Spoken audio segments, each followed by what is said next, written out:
हमारा किसान मेरा अभिमान। किसान एक ऐसा समाज जहां हर जाति धर्म का है सम्मान। देश की आज़ादी से पहले अंग्रेज़ों द्वारा नील की खेती ज़बरदस्ती कराई जाती थी। फिर उनसे निजात दिलाने के लिए किसान ने हिंदुस्तान को आज़ाद कराने में निभाई बड़ी भूमिका, दी अपनी जान की कुर्बानी। इसी किसान ने दिए भारत को कई प्रधानमंत्री। तो कभी जय जवान जय किसान पर लड़ा गया देश का आम चुनाव। आज भी हमारे चुनाव में सबसे ज़्यादा सुना जाने वाला शब्द किसान ही है। किसान ही है बेटा सरहद का रखवाला, किसान ही है बेटा एक पुलिस वाला, किसान ही है बेटा एक अध्यापक, और किसान ही है बेटा एक सेवक। फिर आज भी किसान इतना उपेक्षित क्यों? भारत एक कृषि प्रधान देश, जिस देश की मिट्टी को सींच कर वह अन्न उगाता है, तो फिर वो इतना उपेक्षित क्यों? क्यों मिलता है उसे गन्ने का पेमेंट 1 साल बाद? क्यों नहीं मिलता फसल का वाजिब दाम? क्यों कर रहा है आत्महत्या? क्यों कर रहा है गांव से शहर की ओर पलायन? अगर लॉकडाउन में हमारे खाने की पूर्ति सुचारू रूप से चल रही है तो वह किसानों की ही देन है। आज हम इन्हीं सब बातों पर चर्चा के लिए मैं शुएब अहमद एडवोकेट एक किसान पुत्र से बात करूंगा, क्योंकि मीडिया के पास तो हमारे वक्त ही नहीं है इन सब बातों का। उसको तो टाइम है सिर्फ हिंदू मुसलमान करने का। उसके पास टाइम है तैमूर क्या खाता है क्या पीता है, सलमान क्या खाता है, शाहरुख खान क्या करता है। मैं जय जवान जय किसान मुद्दे पर बात करेंगे हम आज।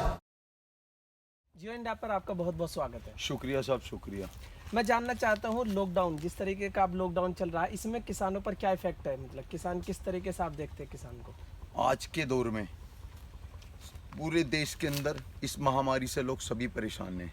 पूरा देश बंद कर दिया गया है और 21 दिन का लॉकडाउन हो गया है, और दूसरा दौर जो 18 दिन का लॉकडाउन है वो शुरू कर दिया गया है। 3 मई तक लॉकडाउन है, आप सभी जानते हैं।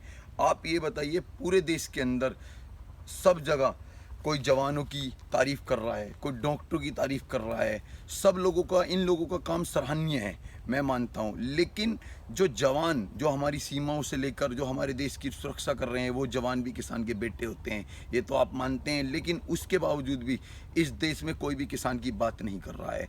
मैं मानता हूँ कि सब कुछ, सारा देश सब परेशान है इस महामारी से, और सब लोग जो हैं सड़कों पर आ गए हैं।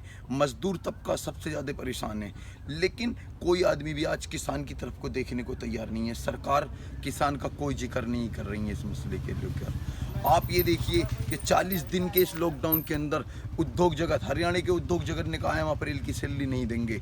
ये बताइए कि हर आदमी तनख्वाह देने को मना कर रहा है, लेकिन किसान 72 सालों से देश के अंदर घाटा उगाता आ रहा है, सिर्फ घाटे की खेती करता है। हर साल किसान सिर्फ घाटे के अलावा दूसरा कोई काम नहीं करता। उसके बावजूद भी किसान मरा नहीं है, किसान अभी भी जिंदा है। लेकिन इस लॉकडाउन में अगर सबसे ज़्यादा पूरे देश के अंदर कोई उपयोगी है तो वो किसान है। किसान इसलिए उपयोगी है, सिर्फ किसान की ही चीज़ें आज पूरे बाज़ार में हैं। आप बताइए, दूध अगर कोई सप्लाई कर रहा है तो वो किसान है। अगर गन्ना आज भी मिलों पर जिससे चीनी का उत्पादन हो रहा है, वो सिर्फ किसान है। लेकिन जिस तरीके से मतलब कह सकते हैं पुलिस डिपार्टमेंट, यानी कि हमारा प्रशासन और हमारे सेना के जवान जिस तरीके से मुस्तैद रहते हैं, उसी तरीके से लॉकडाउन में भी किसान मुस्तैद है। हमारी खाद्यान्न सामग्री की आपूर्ति चल रही है उसी से।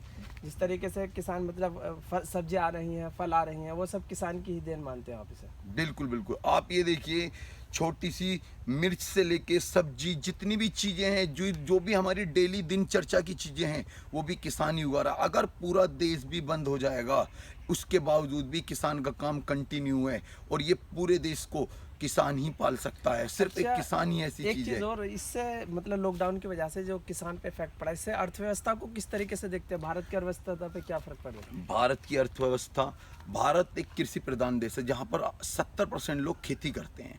आप ये बताइए, कौन सा ऐसा देश है जहाँ पर 70% लोग खेती करते हो? पूरी दुनिया में कोई ऐसा मुल्क नहीं है।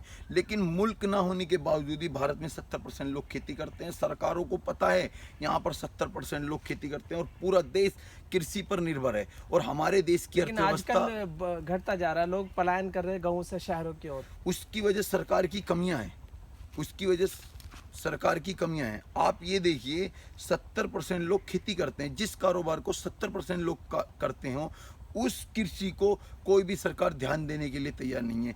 2019 7 मार्च 2019 से अभी तक गन्ने का पेमेंट किसान का नहीं रिलीज हुआ है। आप ये बताइए, इस साल का पूरा गन्ना डल गया, अभी तक किसान का 1 रुपया उसके खाते में नहीं आया है। पिछले साल का पैसा किसान का जू कतू है। हाँ, जिस तरीके से आप हम भी देखते हैं कि जैसे 1 महीने की सैलरी, यानी कि जो डेली बेसिस वाला होता है, 1 महीने की सैलरी नहीं मिलती है, 5 दिन लेट हो जाती है तो बहुत हंगामा हो जाता है। लेकिन अभी आपने बताया कि किसानों का समर्थन मूल्य, जो गन्ने का मूल्य है, वो 1 साल के बाद पेमेंट हो रहा है, जबकि हम 1 महीने के बाद अगर 2-4 दिन भी तनख्वाह लेट हो जाती है किसी भी मतलब महकमे की, डिपार्टमेंट की, तो पूरा हंगामा हो जाता है। लेकिन किसान पूरा 1 साल लेट, तो इसे आप किस तरीके से देखते हैं? ये सरकार की नाकामियां हैं।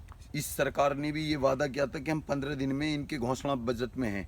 आप देखिए, इन्होंने सरकार जब आई थी 2014 में केंद्र में और राज्य में 2017 में सरकार आई थी, तो इन्होंने ये कहा था कि हम एमएसपी पर आपको जो है 50% देंगे। लेकिन आप ये देखिए, अभी हमारे मटर की फसल थी, मटर की फसल इस लॉकडाउन से पहले यहाँ पर जो है आड़तें खुली हुई थी। किथौर और सांजापुर हमारे यहाँ पर आड़तें हैं, और यहाँ मंडी जो है लगती हैं, जो आड़ती जो है यहाँ पे मटर खरीद के दिल्ली सप्लाई करते हैं।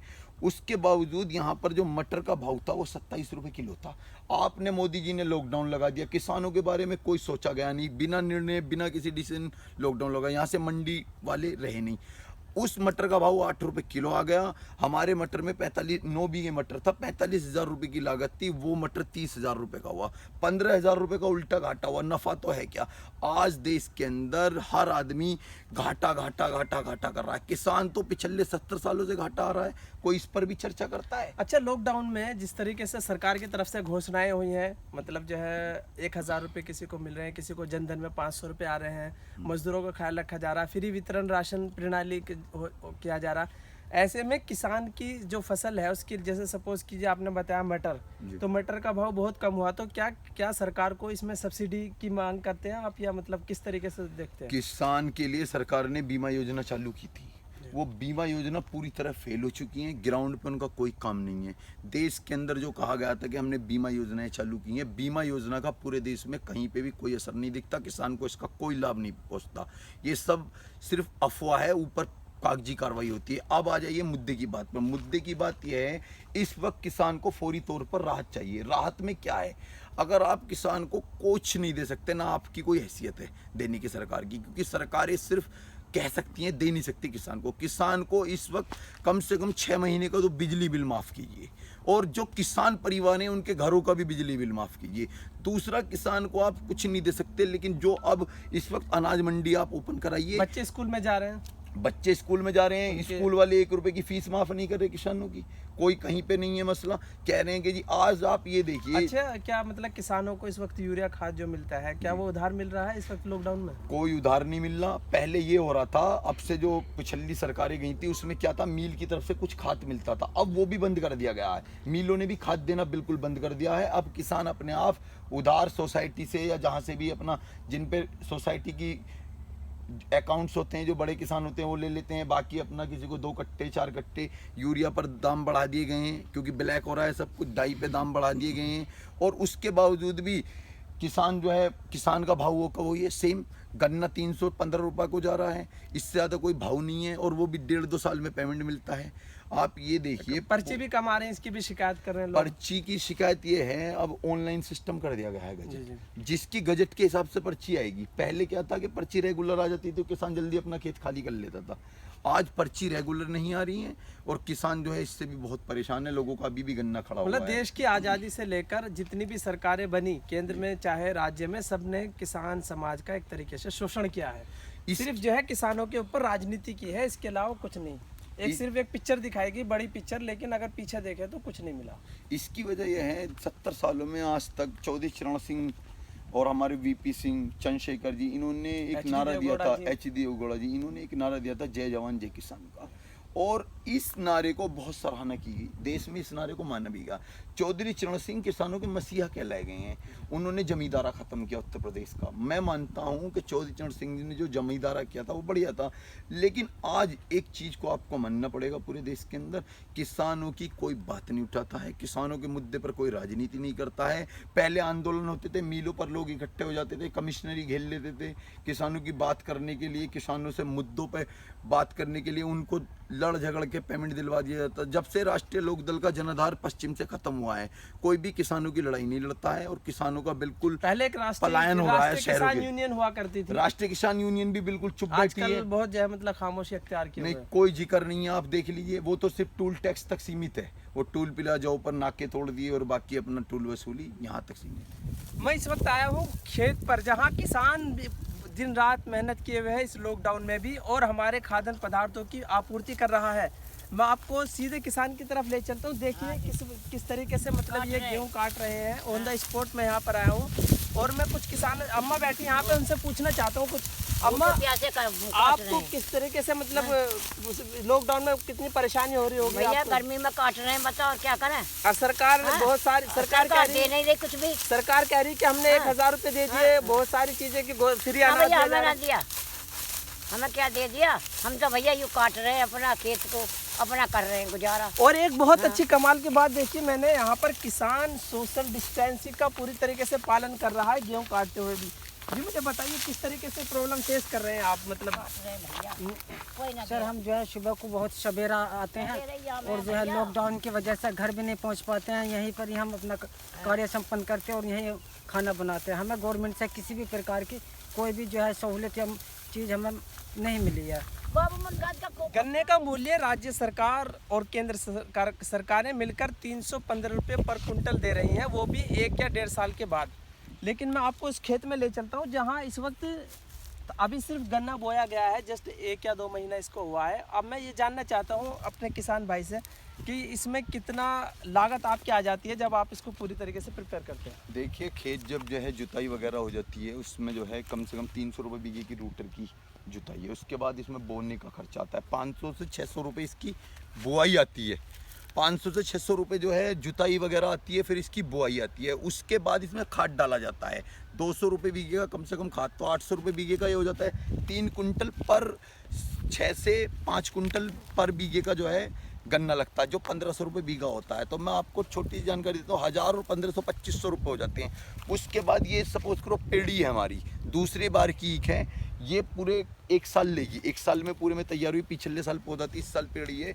अब इसमें अभी तक मैं एक बिल्कुल नॉर्मल बता रहा हूँ, इसमें 2500 रुपये बीघे की लागत अब तक आ चुकी है और खाद पानी अलग है। कौन सा खाद इस्तेमाल करते हैं? जैविक खाद? और जैविक खाद तो मिलता ही नहीं है अब तो, जो है यूरिया, डाई, DAP जो भी चीज़ें होती हैं वो इसमें सब अभी से मर्ज लगने शुरू हो गए हैं किसानों में। अब इसमें जो है मर्ज लग रहे हैं। कितने दिन में तैयार हो जाती है ईख?